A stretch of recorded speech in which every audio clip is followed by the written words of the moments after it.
आपण सावरपाडा एक्सप्रेस कविता राऊत हा पाठ अभ्यासणार आहोत। दुर्गम भागातील रस्ते म्हणजे मातीचा धुराळा, पाण्यासाठी वणवण करणे हा रोजचा दिवस। अशा प्रतिकूल परिस्थितीत कुरकुर न करता, हार न मानता जीवन जगणे म्हणजे दिव्यच। अशा खेड्या पाड्यांमध्ये गुणवत्ता असते, पण ती शोधावी लागते। असाच एक डोंगरदऱ्याने वेढलेला आदिवासी पाडा।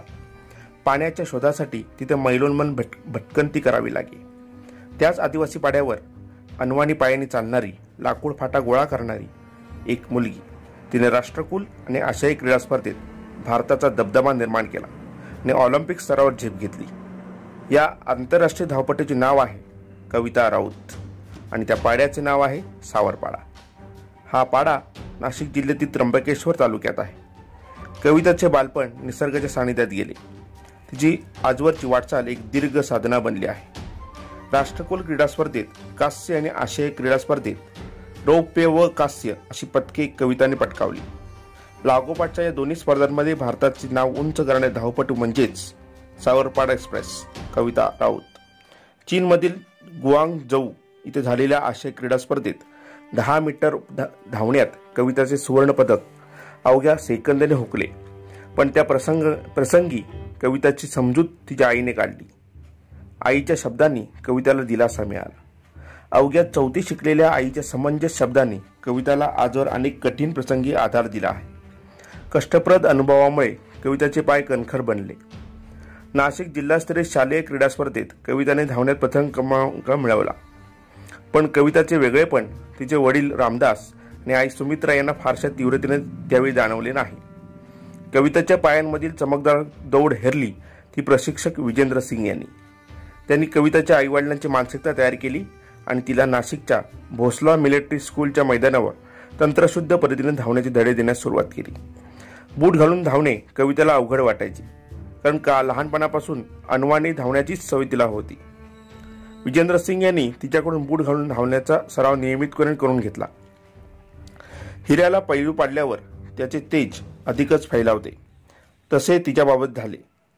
गुजरातमधील गांधीनगर इथे झालेल्या राष्ट्रीय पातळीवरील शालेय स्पर्धेत धावण्यात रौप्य पदक मिळवून तिने यशाचा आरंभ केला।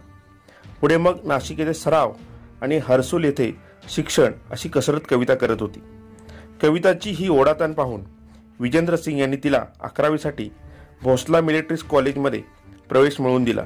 ती राहणार कुठे हा कवितेच्या आई वडिलांना पडलेला प्रश्नही विजेंद्र सिंग यांनी सोडवला।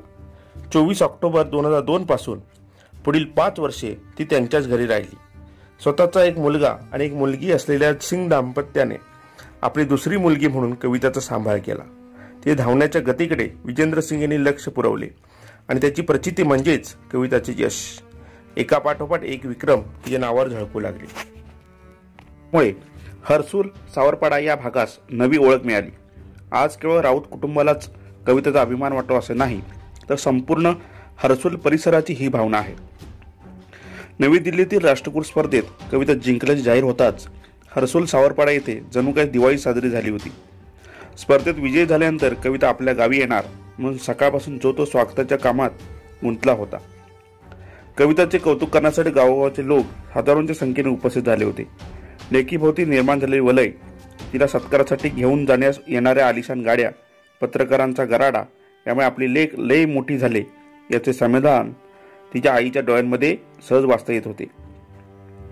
कविता बंगळुरू येथे विशेष प्रशिक्षणासाठी गेली असताना रोज किमान एकदा तरी आईशी फोनवर न बोले, यावरनं त्या मायलेकीचे गहिरे नाते दिसून येते। कविता सांगते, आईशी बोलल्यावर मनाला वेगळं समाधान वाटतं।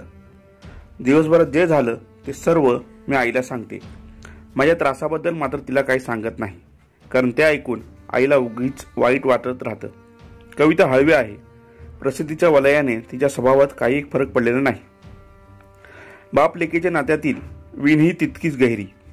लहानपणी आपले बोट धरून चालणाऱ्या कवितेच्या पायांमध्ये मोठेपणी इतके बळ येईल असे तिच्या आईवडिलांना कधीच वाटले नव्हते। कवितेच्या यशाचे सर्व श्रेय ते प्रशिक्षक विजेंद्र सिंग यांना देतात। जेव्हा कविता प्रतिकूल आर्थिक परिस्थितीशी झगडत होती, तेव्हा तिला आर्थिक मदत मिळावी म्हणून जो तो भेटेल तो प्रत्येकास विनंती करण्यास विजेंद्र सिंग यांनी कोणताही कवीपणा वाटू दिला नाही। तेव्हा त्यांनी कवीपणा वाटू दिला असता तर कदाचित आज कविता या स्थानापर्यंत पोहोचू शकली नसती। गेल्या काही वर्षापासून कविता कुटुंबापासून दूर राहत असली तरी या तिने सर्वांचे प्रेम जपले आहे। घरचे सण समारंभ उत्सव यामध्ये प्रत्यक्ष सहभागी येत नसल्याची खंत कविताला वाटते। बंगळुरूच्या क्रीडा केंद्रात कविताला तिच्या आवडीच्या अजून एका गोष्टीपासून दूर राहावे लागे, ती म्हणजे वांग्याची भाजी आणि नागलीची भाकरी। कवितामुळे सावरपाड्याचे नाव आज सर्वदूर पसरले आहे। कविता तिथल्या मुलामुलींसाठी आदर्श ठरली आहे। आज कविता भारतातील अव्वल धावपटू आहे। पी.टी. उषा या धावपटूला ती आपला आदर्श मानते। ती खूप मेहनती आहे। धावण्याचा सराव ती मनापासून करते। आपल्या प्रशिक्षकाने दिलेल्या छोट्या छोट्या सूचनांचे कटाक्षाने पालन करते। कविताचे म्हणणे आहे, मेहनत करणे म्हणजे आपल्या हातात असते। मेहनत हाच उद्दिष्टाकडे ध्येयाकडे नेणारा महामार्ग आहे। हा महामार्ग आपल्या यशाकडे नेतो। आपले जीवन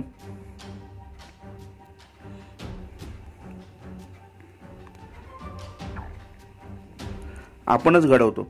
कोणत्याही खेळाडूसाठी शारीरिक तसेच मानसिक तंदुरुस्ती ही महत्त्वाची असते। कविता सरावात कधीच कसूर करत नाही। कविताचे इतर झगमगाटी गोष्टींकडे लक्ष नसते। खेळाचा सराव चालू असतानाच यशवंतराव चव्हाण महाराष्ट्र मुक्त विद्यापीठामुळे तिच्या शिक्षणातही खंड पडला नाही। कविता ही तिच्या जीवन प्रवासाची नायिका आहे।